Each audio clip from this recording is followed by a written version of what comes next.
Okay, welcome back to C# application development.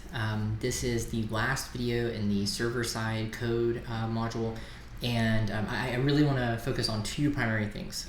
The first is the concept of a model versus the concept of a DTO, and the second is called enterprise controllers.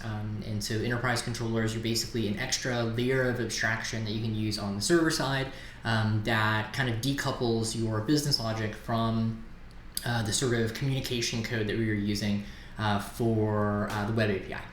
So first of all, I'm going to start with the idea of models and DTOs. So if you look in dbmock.cs, this is basically our fake database class. And so this thing is a static class, and it has a static property that's just a list of semesters.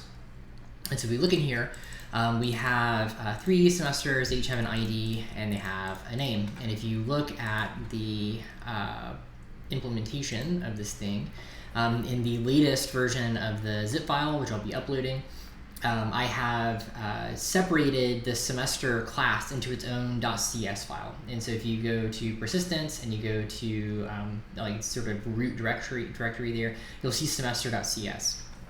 This class has ID and name, which are properties that we were using in the UI to sort of show you what the semester is when you click on the header, and also the ID that helps us understand which thing you're actually clicking on. But we also have this last modified property. And so this last modified property usually is used at the database layer, so you can understand when your data was created, and you can order it by last modified, and you can kind of understand the flow of data in and out of a table, which we'll talk about in the next video. But this last modified doesn't have anything bound to it in the UI. So in order to show this semester to an end user on our UI, we don't actually have to have this last modified property at all. It's basically just extra information. So at scale, you can imagine this last modified date time property here could be dozens of properties potentially. It could be extremely complicated. They could be much larger objects than date times. So you don't necessarily want to pull all of that unneeded data across the wire to essentially not use it on the client side. So what we can do is instead use what's called a DTO. So here I have created a DTO, and I've just organized it into its own folder called DTO. And what I've done is I've only copied over the properties that I actually care about sending to the client. So because I'm not actually using last modified at all, I don't need it. And so all I'm doing is taking the properties that I need in order to actually implement client-side business logic. So in this case, showing the name of the semester, and then having the ID so that you can understand which semester was clicked and that kind of stuff. So what the general concept behind models and DTOs is that you take a model out of the database. So the database is storing semester objects. And so if you look in our dbmock, we have semester objects. And then when you go to your controller, what will happen is you will be converting the semester models into semester DTOs before you send them back to the client. So that is in concept what models are versus what a DTO or a data transfer object is. Data transfer objects are used to transmit the smallest possible instance of data over to the client so that you're not kind of bottlenecking everything, sending a ton of data that you're not going to use across the wire. So that leads us into the EC conversation. So previously, what we were doing is we were calling into the API controller from our JavaScript controller, and we were doing all of the business logic inside of these OK statements. So we would see the get would go to dbmock, and it would just return the list of semester models, and that would be that. So what we've done now is we've actually created this new class that sits between dbmock and the semester controller called semester EC. So EC stands for enterprise controller, and that enterprise controller looks a lot like this. So what this is it is a stateless non-static class. That stateless non-static class implements all of the logic that is required to actually perform the business logic in these service calls. So for example, if we go to just sort of standard get, what's happening is I'm going into semester EC get, and if you go into that implementation, I'm just returning DB mock semesters. So this is basically a code clone of what used to be inside of this OK statement, but now it lives on the semester EC. Likewise, if you do get by ID, what we're doing is we're going into the semester EC, and we are looking for the first or default object in semesters whose ID matches exactly that ID. So why would someone want to do this? The whole purpose of an enterprise controller is to sort of conceal all of the server-side business logic into a class that can easily be ripped out of your communication layer. So here, my communication layer has essentially no business logic. I just have calls out to the EC. If I, for whatever reason, wanted to split this controller into multiple controllers, or if I wanted to use an entirely different API construction, or if I wanted to use a completely different library, I could do that, and I could leave semester EC entirely alone. I don't have to do anything to the business logic. All I have to do is actually modify the communication layer here, which is sort of the first layer when you get to the server-side code. So semester EC, you could also have a course EC and an instructor EC and whatever EC. And the idea is that your DB mock or your database will have a whole bunch of entities or models. And in this case, semester is what is usually referred to as an entity in .NET or a model in MVC. And our EC is going to be able to sort of convert that model into a DTO that's sent across the wire. So what does that look like? So we talked about link, and we're going to go over this in just a second, but we talked about link and how link could help you do things like manipulate one class and coerce it into a different type of class. And so let's say that instead of returning a semester from the EC, I actually wanted to return a list of semester DTOs.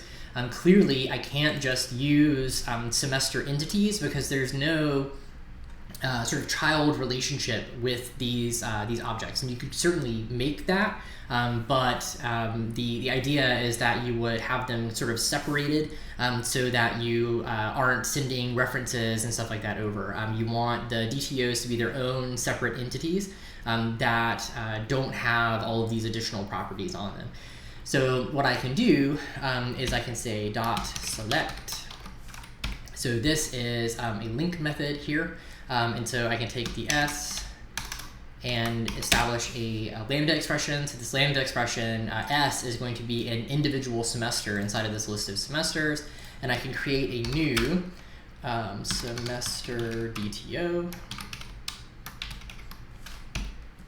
I can pass it the ID of the entity, and I can pass it the name of the entity. And now this list is returning a new list of type semester DTO by copying only the properties that I care about in the DTO. So notice that this selected list is not going to have last modified because I don't care about it on the client side. And when I complete sort of the circuit, what's going to happen is the JavaScript controller is going to call into this method. I'm going to go into this EC method. I'm going to see, oh, well, I need to go to my semesters table, or the list of semesters that I have. I need to convert those things to DTOs and then return that. And so then that is going to get returned in the 200 response, and it's going to not contain last modified. And just like at scale, you would not have last modified. You would potentially not have other sort of child properties that you don't want to transmit over to the client, and then you immediately pick up all the performance benefits of doing so. So you don't have to wait as long for the response to generate, you don't have to wait as long for the response to be compressed and sent over the wire, so on and so forth. So DTOs are used for better performance, and the reason is because they're sending a smaller packet of information than if you just sent the whole entity over. So going back to the EC, the reason why we had a conversation about link before is that most of the time, these EC classes and the methods inside of an EC class are doing something with a list. You are filtering the list, you are finding something by a specific ID in the list, you are deleting an item from the list, you are searching the list, so on and so forth. What link allows you to do is a lot of the filtering server side, not in the database.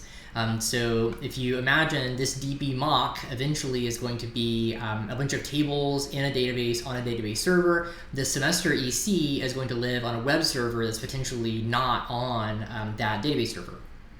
If you're in a situation where you want to cache things from DB mock and you don't want to make the double hop from the user's machine to your web server, from the web server to the database server, you can cache things server side, and then you can use this kind of link query stuff in order to send manipulated lists back to the client.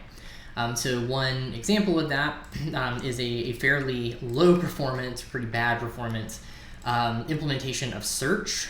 So we could have a search EC method, and basically what would happen is in your controller, you would set up a new method called search, and I implore you to try that. And basically what you would do is you would send in the body of the post request, you would send a string that was bound to a search box or bound to whatever you want in the UI, and then you would pass that string over to the EC. And so in the EC, we would take that query, and then we would use a link expression very similar to the ones that we went over in the video to return only the items in the list or in the table that contained that query string. And so here, what I've done is I've done the sort of link method group API version, but I've also done the kind of standard link syntactical version. So this method right here and this method right here do exactly the same thing. But if you are working in a team that has a lot of SQL experience, this syntax will be more natural than this syntax. And if you're working on a team where people are used to the sort of Java or C# dot syntax, this will be a better way of accomplishing the same thing. They don't have performance differences with one another. It's literally just a different way to write the exact same thing. And so it really all goes down to maintainability, understandability. If you have a software team that understands one better than the other, you obviously want to use the one that everybody understands the most. So what I would do if I was you is I would, again, go back to DB mocks, try to implement courses, and then see if you can implement this search as a controller method. And if you can do that, then you're pretty much set. That's a really good litmus test for if you understand everything end to end. And so to really kind of illustrate that one more time, you'll have something in the JavaScript code that invokes this method using the $HTTP service. It will pass over a string in the body of the request. That string will then be sent to semester EC search, and then the results will be passed back in an OK wrapper to the JavaScript, and then you can display that result however you like. So that kind of caps off how do I interact with things in a database server from the server side. Typically it's encased in an EC, and the reason is because you want to kind of abstract your business logic from the communication layer so that you can easily swap components out. So in the next series of videos for Module 7, what we'll be doing is replacing this DB mock static class with an actual database with tables in it, and then we'll model that table, model those tables with Entity Framework, and kind of show how all of this stuff fits together so that I can start persisting my entities in an actual database and then pulling them out and using them as deep storage. So thanks very much for tuning in, and I will see you in the next video.